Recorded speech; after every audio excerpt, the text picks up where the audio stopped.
Muy buenos días, buenas tardes, buenas noches tengan todos ustedes y sean bienvenidos a la parte número 3 de este video, en la cual vamos a continuar con el tema muy interesante.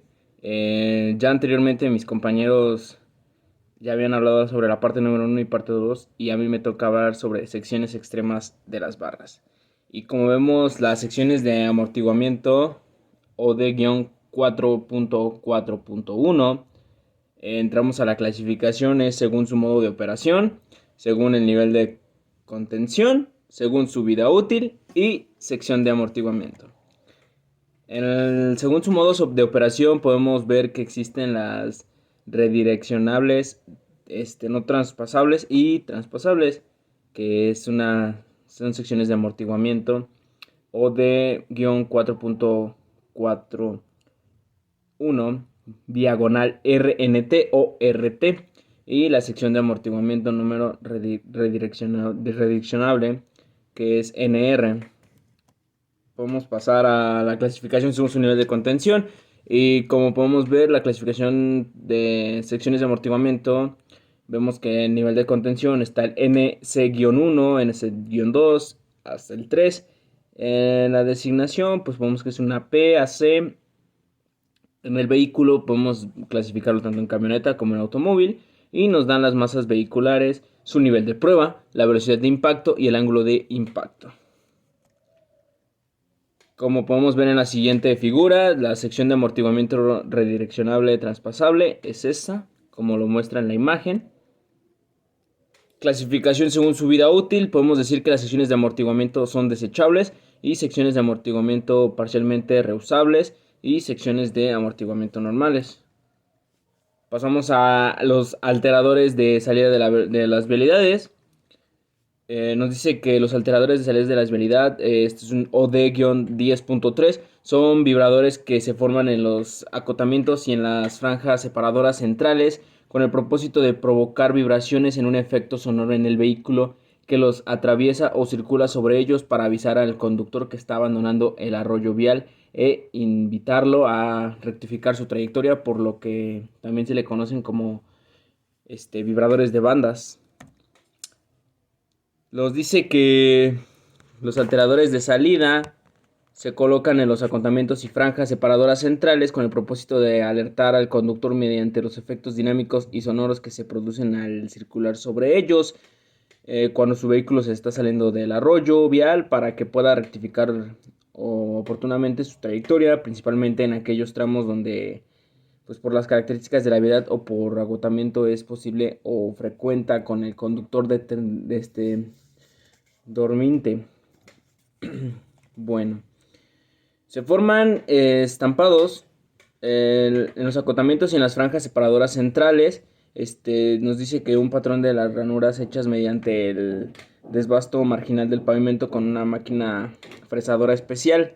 Como sabemos, para todo tipo de proyecto necesitamos máquinas especiales, en todo eso necesitamos aquí una fresadora. Las ranuras son de forma rectangular y sección transversal cóncava de 18 centímetros de ancho por 30 centímetros de largo y 1.3 centímetros de profundidad, con una tolerancia para esta dimensión de 4.5%. Su eje mayor se dispone perpendicularmente al eje de la vialidad. La separación entre ranuras es de 30 centímetros. Del eje a eje se ubica a 30 centímetros de la raya en la orilla del arroyo vial. Las ranuras, pues las ranuras, como sabemos, pueden ser de dos tipos, al igual que los concretos, asfáltico y hidráulico. Nos dice que el asfáltico se estampan en forma continua en toda la longitud del alertador de salida de la vialidad, cuando se trata de acontamientos y franjas separadoras con pavimentos asfálticos. Estas son como tal, se estampan. Y ya en el concreto hidráulico dice que las ranuras se distribuyen en un grupo centrados en las losas en la dirección del tránsito, de forma que cuando menos en los 30 centímetros adyacentes a las juntas transversales no devasten el concreto. Como tal, pues procurar también el proyecto carretero. Alteradores de salida de la vialidad, como vemos aquí está el arroyo vial, la orilla del arroyo vial nos dice ahí, el acotamiento, Vemos las ranuras, cómo van seccionadas a cada 30 centímetros, como lo especifica, y podemos ver ahí en la imagen. Amortiguadores de impacto, como vemos en la imagen, estos son los famosísimos amortiguadores de impacto. La aplicación dice, con el propósito de que los amortiguadores de impacto provean de seguridad a los usuarios tanto del autotransporte federal como público en general, para que transmiten en forma segura por las carreteras y vialidades urbanas en cuyas orillas de sus coronas, fajas separadoras, aislantes, banquetas, existen elementos rígidos como árboles, postes, columnas, muros, cualquier otro obstáculo o en plazo de cobro inmediatamente antes de las casetas donde se reciban los peajes, tengan elementos rígidos que los protejan. Y estos son los amortiguadores de impacto. Son dispositivos que se instalan inmediatamente antes de un elemento rígido ubicado a un lado del arroyo vial, con el objeto de impedir que se impacten contra ese elemento o algún vehículo que salga de la vialidad por fallas de la conducción, condiciones meteorológicas o por fallas mecánicas, deteniéndolo en forma pues controlada y en su caso redireccionándolo adecuadamente hacia el arroyo vial, como lo vemos en la imagen. Esos son los amortiguadores de impacto. Amortiguadores de impacto redireccionales, no transpasables. Son los diseñados para obtener toda la energía de un impacto frontal o angular en su extremo inicial, desacelerando al vehículo por diversos mecanismos, ya sea cortando o deformando placas de acero, comprimiendo cartuchos deformables u otro mecanismo, hasta detener el vehículo en forma controlada y segura. Amortiguadores de impacto redireccionables traspasables. Nos dice, son los diseñados para absorber toda la energía de un impacto frontal en su extremo inicial, desacelerando el vehículo por diversos mecanismos, ya sea cortando o deformando las placas de acero comprimidos, cartuchos deformables, pues como tal parecido al otro.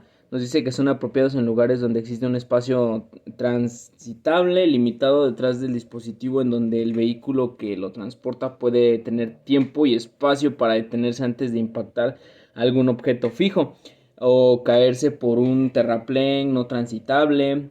Es un amplio espacio y un terreno transitable al lado del opuesto en el impacto.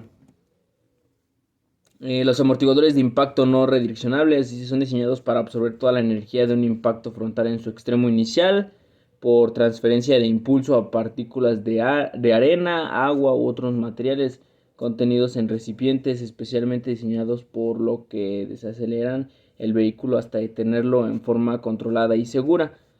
Son apropiados en lugares donde existen pues como tal, un espacios extensos y por lo general son destruidos durante el impacto. Resultados irrecuperables después del mismo impacto, angulares cercanos al final del dispositivo, pueden resultar en desaceleraciones críticas para los vehículos. Amortiguadores de impacto móviles, como son los que se instalan en la parte posterior de un camión de servicio, se diseñan para absorber toda la energía de un impacto frontal en el dispositivo. Se deben utilizar en carreteras o vialidades urbanas en las que la velocidad normal de operación será de 80 km por hora o más. Clasificación, pues según su nivel de contención, de acuerdo con las características, velocidad y ángulo de impacto de los vehículos, son capaces de detener, en su caso redireccionar los amortiguadores de impacto. Se clasifican en los 3 niveles de contención según su vida útil. El amortiguador de impacto desechable son los que al sufrir el impacto de un vehículo se destruyen y quedan irreparables, ya no existe solución.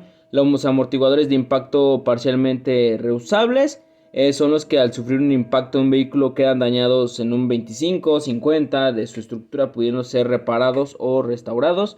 Y los amortiguadores de impacto reusables, que son los que al sufrir un impacto en un vehículo quedan dañados al menos un 25% de su estructura, pudiendo ser reparados rápidamente y pues seguir funcionando. La utilización de amortiguadores de impacto nos dice que en las orillas de las coronas, fajas separadoras y banquetas, en las entradas y salidas con accesos controlados y vías primarias de circulación continuas en las zonas urbanas, con o sin carriles de aceleración-desaceleración. En las bifurcaciones de carreteras y vialidades urbanas con o sin carriles de desaceleración, en cuyas fajas separadoras aislantes que dividen ambas vialidades existen elementos rígidos como los árboles, postes, columnas, muros y cualquier otro obstáculo en plazas de cobro, en las zonas de obras viales. Y como tal, pasamos a la sección de amortiguadores de impacto. Dice, esta vez determinaremos el sitio donde se instalan o utilicemos un amortiguador de impacto y su modo de operación. La selección según el nivel de contención. Como sabemos, la base de composición de flujo vehicular en términos de tránsito diario promedio anual. El TDPA. La selección según las características del sitio, definiendo las longitudes y el ancho máximo. Y otras consideraciones para la selección que satisfaga dichos requisitos, que se hayan certificado en un laboratorio debidamente acreditado o reconocido con la Secretaría de Comunicación y Transporte. Otras consideraciones para la selección: se deben seleccionar de entre los disponibles en el mercado amortiguadores de impacto que satisfagan dichos requisitos y hayan certificado para un laboratorio debidamente acreditado, reconociendo la Secretaría de Comunicación y Transporte.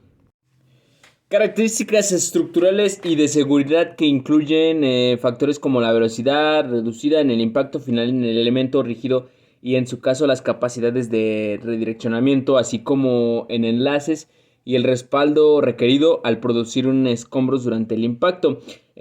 Como tal, la vida útil, la selección específica de cada uno de ellos dependerá de la probabilidad de impacto. Defina un término de una tasa de impacto básico del 0,00004 o un impacto al año en condiciones prevalecientes razonables del tránsito y de la carretera, más bien, ¿no?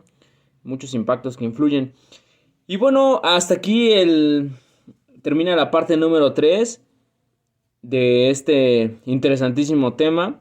Los invito a que sigan más adelante a mi compañero con la parte número 4 y así sucesivamente hasta poder terminar con esta sección. Nosotros abarcamos lo que fue el capítulo 4 y capítulo 5 de este extenso, muy extenso tema.